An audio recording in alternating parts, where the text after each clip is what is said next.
So I've always loved the idea of things being hidden in plain sight. And maybe it goes back to the boy in me liking James Bond and spy movies and things like that, clandestine operations. Or maybe it's just the way I'm wired. Maybe more people are like that than I realize, and I'm not alone.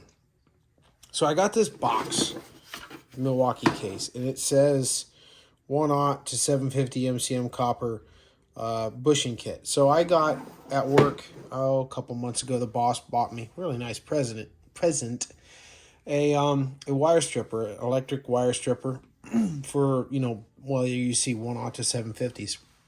It's a box. Well, the kit only comes with bushings for whatever half the wire size you can get. So they sell these kits, and they've got the extra bushings in it. And as you can see, there they go. So I took these out and put them in a case with the actual stripper because it's got room inside. And I looked at this case and I thought, I know what I should put in there. I know exactly what looks like it would go in there. That. So it's a little bit big. I need to do a little carving. And then we'll have a case that I can hide in plain sight. You know, maybe in my truck, in my van, in the shop out here, or whatnot. So I'll bring you along with me and we'll do it together. I definitely have to disclaim this and say that your car, your van, whatever it is neither a holster nor a gun safe. It is not a safe place to store your firearm long term. Thieves break in, kids vandalize, you forget to lock it. All of a sudden, all of your precious firearms, not all of them, but whatever you stored inside is gone. Now, my van is just that. It's a work van. It's a sitting target in a lot of ways because it's a work van, and people target work vehicles because oftentimes work vehicles have expensive, valuable things in them. Tools, electric wire, copper pipe, things that people who don't work on their own for themselves would like to possess of yours. Oops, wrong magazine. But sometimes we all need a place, a sneaky little place to hide things. And I'll let you decide why for yourself.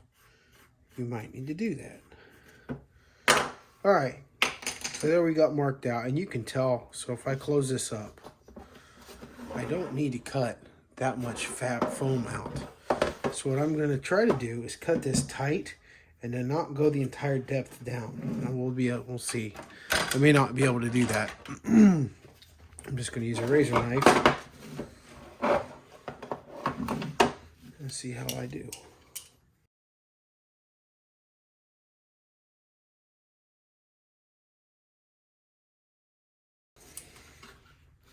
I think this top layer is glued onto the bottom, but I can't get it to peel.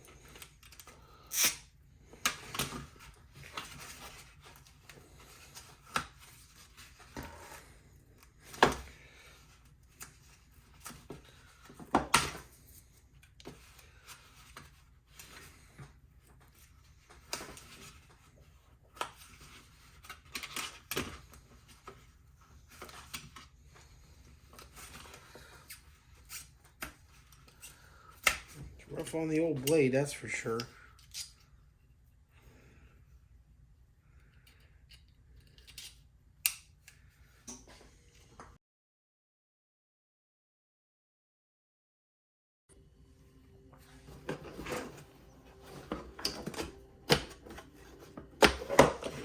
Ta-da! So see, we really didn't have to cut much foam out at all. I did find that the top layer was glued onto the bottom, but it was pretty good glue, so getting it off was kind of a challenge. It's ugly in spots, but nobody's going to see the inside. And it holds the pistol very nicely. Just like that. Again, all the caveats and disclaimers go with this. Your vehicle is not a safe, or a holster. And if you leave firearms out for people to get a hold of who shouldn't have firearms, I think you're responsible in some way. If not legally, at least morally. So do with that as you will.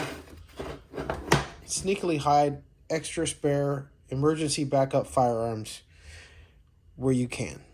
Thanks for watching, guys. We'll see you in the next project.